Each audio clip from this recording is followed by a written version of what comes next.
I'm the one, could you be the one?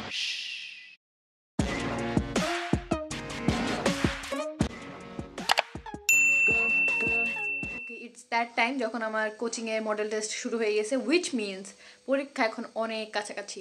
যদিও আমরা model test শুধু C ইউনিটের উপরে দিব, কাজ আমি জাস্ট সি ইউনিটের যেই কোর্সটা সেটা আমি নিয়েছিলাম প্যারাগনে। সো আমার সি ইউনিটের এক্সাম শুরু হয়ে যাবে, অ্যান্ড কালকে থেকে আমার ফার্স্ট মডেল টেস্ট। সেখানে হবে লেকচার 1, 2, 3 এর উপর সবগুলো সাবজেক্টের অ্যান্ড লিখিত পুরা সিলেবাস। ইটস আ লট। আমি টেবিলে রেডি করে রাখছি, এখন আমি ওগুলো পড়া শুরু করবো। So let's go. 1, 2, 3 বলতে লেকচার শিট 1, 2, 3 বোঝানো হয়। সো এই যে ম্যানেজমেন্ট অ্যান্ড ফাইন্যান্স ক্লাস আমার একসাথে হয়, সো ওইটার লেকচার 1, 2, 3 এখানে আছে। বাংলার আছে, এখানে হলো কি ইংলিশ, অ্যান্ড লাস্টলি অ্যাকাউন্টিংয়ের আছে। সো এই সবগুলো আমাকে কাভার করতে হবে।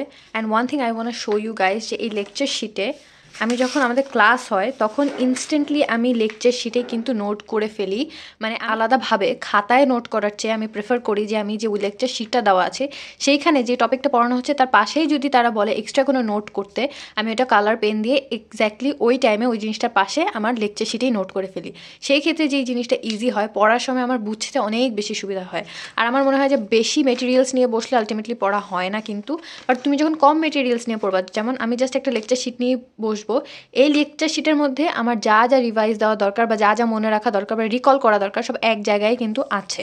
বা আমি যেটা অন ক্লাস মানে যখন চলতেছিল ক্লাসটা তখন যা আমি বুঝার স্বার্থে নিজের জন্য লিখে রেখেছি সেইগুলো আমার একটা জায়গায় থাকবে। হ্যাঁ, একবার লেকচার শিট দেখো, একবার খাতা দেখো, এভাবে পড়লে আসলে আমাদের মনোযোগ নষ্ট হয়ে যায়। সো এইভাবে তোমরা যদি লেকচার শিটে লিখে রাখো তাহলে রিভিশন অনেক বেশি ইজি হয়। যা মোস্ট প্রবাবলি এখন সব কোচিংয়ের লেকচার শেষ, তাই এখন আর এটা তেমন একটা কাজে দিবে না।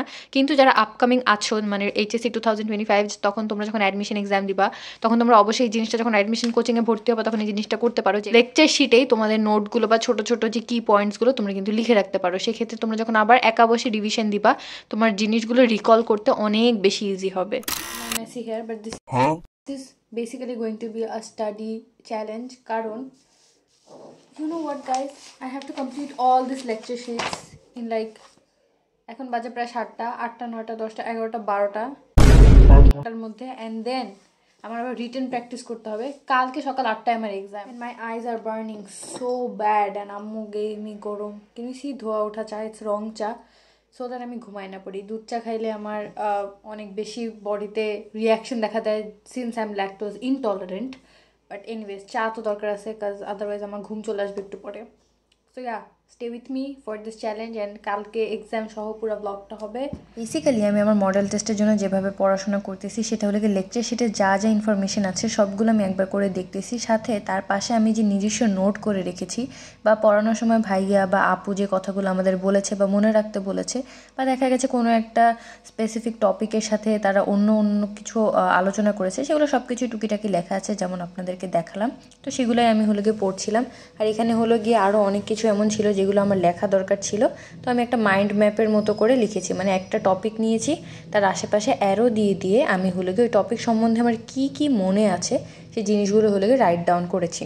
কারণ আমার মনে হয় যে আমি একটা জিনিস পড়ার পর যখন চিন্তা করে জিনিসটা আবার রিকল করার চেষ্টা করি ইনস্ট্যান্টলি, ওইটা আমার জন্য অনেক হেল্পফুল হয়। আপনারাও চাইলে এভাবে করতে পারেন, কিন্তু সব কিছু আসলে লেখার দরকার নাই। যে যে জিনিসগুলো আপনাদের একটা টপিক সম্বন্ধে যখন অনেক কিছুর ধারণা দেওয়া থাকে, যে এটা এত সালে শুরু হয়েছে, এত থেকে এত সাল পর্যন্ত হয়েছে, এটার প্রবর্তক উনি উনি এইখানে বিশেষ অবদান রেখেছে, এরকম এরকম জিনিস থাকে, সেই ক্ষেত্রে কিন্তু আপনারা অবশ্যই মাইন্ড ম্যাপের মতো করে জিনিসগুলোকে আবার রিকল করতে পারেন। মাঝখানে টপিকটা লিখে তারপরে তার চারপাশে কী কী আপনার মনে আছে সেগুলো ট্রাই করতে পারেন।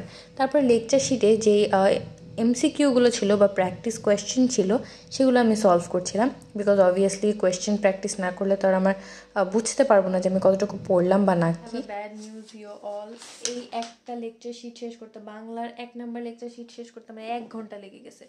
আর সি এখনও কতগুলো লেকচার শিট বাকি। It's a really bad news for me, but এখন আপাতত আমার আইস কেন জানি বার্ন করতেছে, অনেক বেশি চোখ জ্বলতেছে, যার জন্য হলে আমি একটু 5-10 মিনিটের ব্রেক নিব। And I am really tired, আমি একদম আর মনোযোগ ধরে রাখতে পারতেছি না, তাই হলে 5 মিনিট আমি হলে একটু ব্রেক নিয়ে আসবো। And then we will start with আরেকটা কোনো একটা সাবজেক্টের লেকচার 1। আই ডোন্ট নো এটা করতে কতক্ষণ লাগবে, যেটাতে সবচেয়ে কম সময় লাগবে, হাফ অ্যান আওয়ারের মতো লাগবে, ওরকম একটা ধরবো, মোস্ট প্রবাবলি অ্যাকাউন্টিং। ফোনটা চার্জে দিয়ে অ্যাকাউন্টিংয়ের লেকচার 1টা শেষ করছি, বিকজ আমি আসলে এতক্ষণ ভিডিও করলে আপনাদের দেখতে বোরিং লাগবে, একই টাইম ল্যাপস, দ্যাটস ওয়াই হলে গিয়ে আমি এটা কমপ্লিট করে ফেলছি। এখন আমি হলে গিয়ে অন্য একটা সাবজেক্টের আবার লেকচার 1 শুরু করবো, অ্যান্ড ইটস অলরেডি 10টা বাজে। I really need to sleep, কারণ 10টা মানে 8টা বাজে তো আবার আমার এক্সাম শুরু হয়ে যাবে। সো তাড়াতাড়ি করে কোনোভাবে এগুলোকে জাস্ট একটু ফ্ল্যাশ লুক দিব অ্যান্ড দেন ফাস্ট এগুলো শেষ করবো। এনি হাউ সেটা তাড়াতাড়ি হয়ে যাবে, কারণ ইংলিশে পড়ার চেয়ে বেশি না ম্যাক্সিমামই হলে প্র্যাকটিস দেওয়া। সো তাড়াতাড়ি করে প্র্যাকটিস করবো অ্যান্ড ইনশাল্লাহ 15 মিনিটের মধ্যে আমি এটা শেষ করে ফেলবো। প্লিজ আই নিড, তাহলে আমার মাত্র 3টা শেষ হবে। Oh my god, I need to work like faster. ইংলিশের ক্ষেত্রে লেকচার শিটে যে ইনফরমেশনগুলো আছে সেগুলো জাস্ট আমি একবার চোখ বুলিয়েছি, তেমন ভালোভাবে পড়িও নাই। আমি একদম ডাইরেক্ট আমার কোয়েশ্চেন প্র্যাকটিসে চলে গেছি, বিকজ ইংলিশ যত বেশি প্র্যাকটিস করব তত বেশি পারফেক্ট হবে।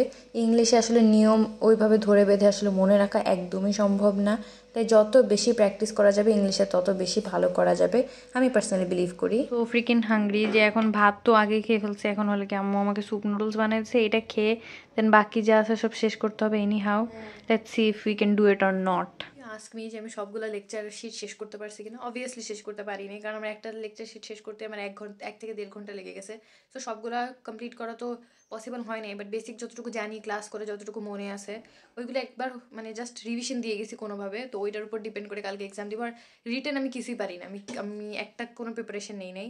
So I don't know written কী হবে। মোস্ট প্রবলি রিটেনের বইটা নিয়ে যাবো, যাইতে যাইতে যতটুকু পড়া যায় ততটুকু পড়ার ট্রাই করবো। অ্যান্ড দেন দেখা যায় কালকে ফার্স্ট মডেল টেস্ট আমাদের কেমন হয়, আপনাদের ভিডিওতেই দেখতে পারবেন। So see you in the morning. The next day. Good morning and hello. আজকে আমরা যাচ্ছি হলো গিয়ে এক্সাম দিতে। বাইরে এত ঠান্ডা, my god, I can feel from here যে বাইরে প্রচণ্ড প্রচণ্ড ঠান্ডা, কোনো আলো নাই, একদম বাইরে কুয়াশাতে ভরে আছে। আমরা hijab but ruing for no reason. এত সুন্দর লাগতেছিল, বাট এখন এটা নষ্ট হয়ে গেছে। Nothing we can do, never mind, we fixed our hijab. Okay, এখন বাইরে ভাই এত ঠান্ডা, অনেক প্রচুর ঠান্ডা।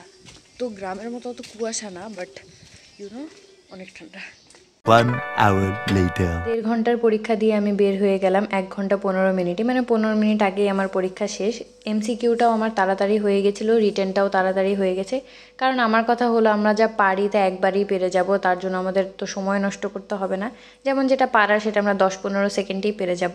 আর অন্যান্য সময় দেখা যায় যে আমরা ওই একটা কোয়েশ্চেন নিয়ে বসে থাকি, কারণ আমরা কোনো জায়গা থেকে হেল্প পেতে পারি। বাট এইসব কোয়েশ্চেনের ক্ষেত্রে বা এইসব এক্সামের ক্ষেত্রে হেল্পের কোনো সম্ভাবনা নাই, তাই নিজে যা পারি তাই তাড়াতাড়ি করে দিয়ে বের হয়ে গেছি। ব্যাক হোম, ভালো এক্সাম দিছি, এখন রেজাল্টের উপর ডিপেন্ড করে। আর খুব সম্ভবত আজকের মধ্যেই দিয়ে দিবে। ঠান্ডা এখনও এত ঠান্ডা, মানে আমি একদম আজকে সোয়েটার টোয়েটার পরে গেছি। অন্যান্য দিন তেমন একটা সোয়েটার পরি না, মানে আমার যদি ফিল হয় যে ঠান্ডা লাগবে না তাহলে আমি সোয়েটার আসলে পরি না। বাট আজকে সকালে যেমন ঠান্ডা, এখনও অনেক ঠান্ডা ছিল। This cardigan saved me guys, otherwise একদম ফ্রিজ হয়ে যেতাম আমি। Never mind, exam was pretty good I would say. এখন রেজাল্টের উপর ডিপেন্ড করে, কারণ আমি এরকম বলি এক্সাম অনেক ভালো হয়েছে, পরে আমার দেখা যায় যে এক্সাম ভালো হয়নি। হাই কনফিডেন্স, বাট সমস্যা হলে আমি সবগুলো অ্যান্সার দিয়ে আসছি। যেটাতে কনফিউশন ছিল ওগুলো অ্যান্সার দিছি, যেটা 100% শিওর ওগুলো অ্যান্সার দিছি। সো 0.25 মার্কস যেহেতু ডিডাক্ট হবে, সো ওই ক্ষেত্রে আমার না নেগেটিভ মার্কিংয়ে গিয়ে মারা খেয়ে যাই। আদার দেন দ্যাট আমার এক্সাম ভালোই হয়। So nothing to do, we have to wait until the result comes. এখন হয়ে গিয়ে মডেল টেস্ট নাম্বার 2 এর আমরা প্রিপারেশন নিব। The next day. Hi, it's finally the time to reveal my result. I know আমার exam দেওয়া বা সেই প্রিপারেশন ওইগুলো নিয়ে আপনারা যতটুকু না এক্সাইটেড বা ইন্টারেস্টেড, তার চেয়ে বেশি ইন্টারেস্টেড আমার এক্সাক্ট রেজাল্ট নিয়ে। So here I am with the result. আমি বলে দিই, আমি হলো গিয়ে এখন প্রথম মডেল টেস্ট দিয়েছি ডিইউ সি ইউনিটের জন্য, যেহেতু আমি এখন প্যারাগনে সি ইউনিটের কোর্সটাই কিনেছি। দ্যাটস ওয়াই আমি ওইটারই লেকচার শেষ, এখন মডেল টেস্ট হচ্ছে। তো ফার্স্ট মডেল টেস্ট হয়েছে। তো এখন আমরা হলো গিয়ে ফার্স্টে যাই ডিউ মডেল টেস্টে আসলে মার্ক ডিস্ট্রিবিউশনটা কীরকম, বা ডিউর এক্সামে মার্ক ডিস্ট্রিবিউশনটা অ্যাকচুয়ালি কেমন হবে। সো ফার্স্টলি সাবজেক্ট আছে হলো 5টা: Bangla, English, accounting, bomb and finance. So এই ফাইন্যান্স বা মার্কেটিং, যারা ফাইন্যান্স নিয়েছে তাদের ফাইন্যান্স, আর যারা মার্কেটিং নিয়েছে তাদের মার্কেটিং।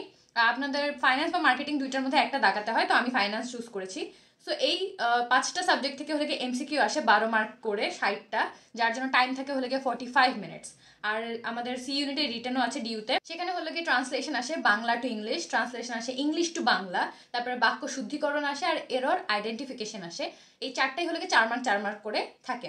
আর এছাড়া সাবজেক্ট ওয়াইজ হলো গিয়ে অ্যাকাউন্টিং, বোম আর ফাইন্যান্স থেকে কোয়েশ্চেন থাকে ছোট ছোট, ওইটা হলো 8 মার্ক করে থাকে ইচ। এভাবে হলো গিয়ে রিটেনে আমাদের 40 মার্কসের কোয়েশ্চেন থাকে, অ্যান্ড ওইটার জন্য আমাদের 45 মিনিট বরাদ্দ।